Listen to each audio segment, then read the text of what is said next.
If you are struggling to update WhatsApp to the latest version in 2025, in this video I will be showing you the fastest way to do that.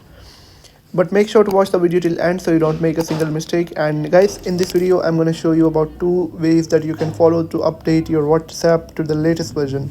You can follow the same steps if you're on an iPhone or an Android as well. Guys, first of all, you'll have to head over to the App Store or Google Play Store, and then you'll have to simply search for WhatsApp. Now, once you find WhatsApp, you'll have to tap on update if it shows an update option.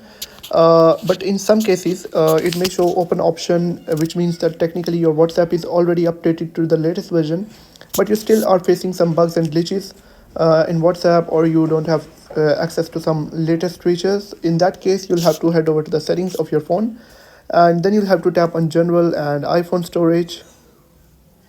Now you'll have to tap on WhatsApp. Basically, what we'll do, we will offload the app by tapping on offload, and make sure to keep in mind that it will not delete any of your important files or data. It will just offload the application, which will potentially delete all the cache files that are causing bugs and glitches on your app. Simply tap on offload, and then after some seconds it will show you a new option of reinstall app. You'll have to tap on it. It will take some time, and then your app will be updated to the latest version. But first you'll have to follow the first step, that going to App Store and updating the app manually.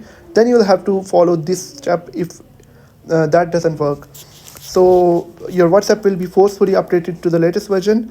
If this helped you out, hit that subscribe button. It really supports the channel, and comment below if you got stuck anywhere.